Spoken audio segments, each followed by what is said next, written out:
After just being a bridesmaid in my sister's wedding, and of course seeing what the videographers do, the accuracy level of this is beyond imaginable. Every single one of my friends has a wedding video just like this one. I get so much secondhand embarrassment watching those, but also it's a guilty pleasure of mine to just sit there and laugh at how phony this is. I swear, they just married to be able to have photos and a video that don't reflect the reality of the day at all, by the way. LOL, I get tired of their perfect little fairy tale love stories, but Trey is awesome.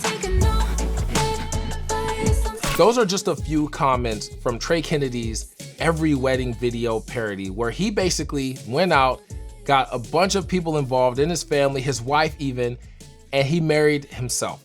I just think that this video should really hit you if you're a wedding filmmaker right in the heart and just get you to start thinking differently right away. I think it's easy to look at what we do in the wedding industry as over the top or obnoxious or doing too much, if you want to call it that.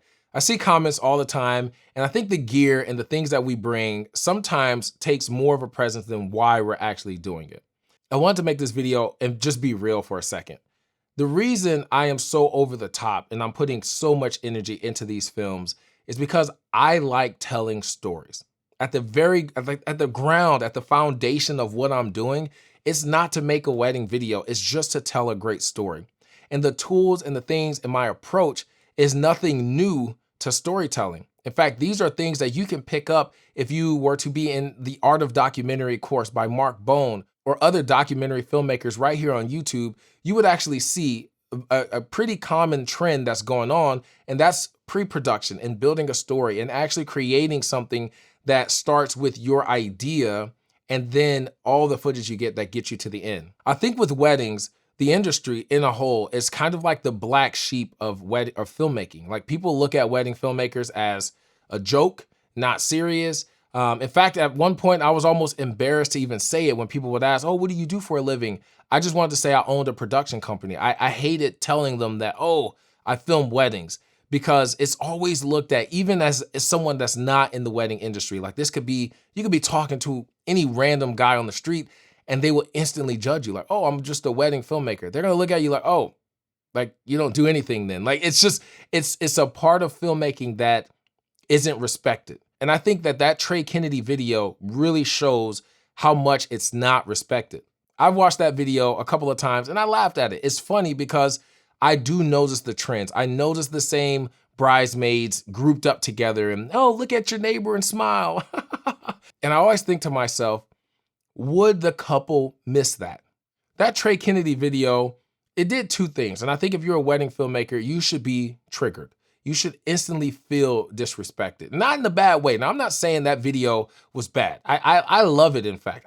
I'm glad that it was somebody that wasn't in the wedding industry that made fun of the wedding film industry. Before 2021, I was doing the exact same thing. And it's not a bad thing. I think that's just what we're used to. But the funny thing about it is that it's not something that actually happened. We're showing up to couples' weddings and we're creating a false story, if that makes sense. We're creating something, we're like pre-canning this story. We know, oh, I'm gonna go in, get a few shots of the dress, a couple shots of the makeup, a couple shots of the groom buttoning his jacket, and that's that. We do that. We copy and paste that into every single wedding story. The point that I want to make today is that the wedding industry has become stagnant. And it's sad because we're filming some of the days with couples and their families that 9 times out of 10, they will never get that group of people back together under one roof. The things that I really want to bring to the industry is opening your mind to digging deeper and creating stories, becoming actual storytellers. Stop fitting into the mold of what wedding days are pre-canned and scripted to be. There's 2 types of wedding filmmakers in the industry that I feel really set you apart. There's the wedding filmmaker who is just in it for business. This is how they make their money. That's all they care about. Rinse and repeat day in and day out. And then there's wedding filmmakers like myself who look at the income side of wedding filmmaking as a reward for doing something they love. I want this video to really help you determine where you fall in the wedding industry. And either way, it's not bad. I think being a strong business person and only caring about how much you can make and having a very easy process, that's great. And there's couples who may not care about that and just, all right, cool, let's, we'll get a video. I don't even care what it looks like, just give us something. And then there's couples that I deal with who I hear these stories and I hear these relationships that they have with their family that really connect me. As an artist, I'm intrigued with their story.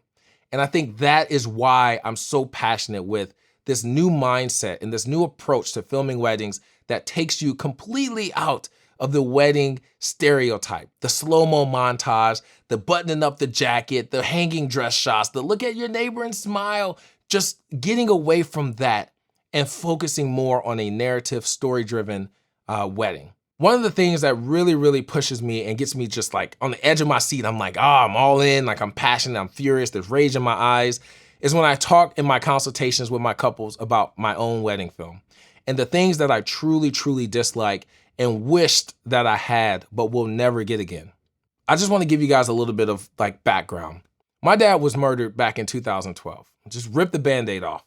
It was probably one of the darkest times of my life. I felt like, I just felt lost. I had crazy thoughts in my mind, and there's just a lot of things that went on that I just couldn't understand. I couldn't see why this would happen with my dad. Ooh, man, getting a little, gotta take a second. I'm a big family person. I love my family. There's been a lot of tragedy and trauma within my family, just a close family. Growing up, there's been so many things that happen, but we are just the closest. And I value my family and I value those connections and that relationship that I have with my brothers and my mom and everyone. When my dad passed away, it happened so sudden that I never really thought about, wow, at that time when it happened, the first thing that I tried to do was find things that we did together. I barely had any photos, barely had any videos. I don't have his voice. And I think about that stuff today, years later, and I wish I just had something. I wish there was a sliver of anything that I could preserve and just be able to go back and watch and hear his voice, hear his laugh, hear the jokes that he would crack, just see us having fun. We used to always go Frisbee golfing. It was like a weekend, like guaranteed to happen every weekend. We would go Frisbee golfing and just talk and have a good time with my brother. And I would do anything to go back and do that. And I think about that with weddings because though he wasn't at my wedding, there was a lot of moments that I shared with my mom and a lot of heartfelt moments I shared with my grandma, his mom, and talking about him and just having these conversations where if something happens to my grandma or something happens to my mom, those moments that could have been preserved are now gone forever. And my approach to weddings is that. That is why I think I'm so passionate with chasing the story and forgetting about the polished perfection.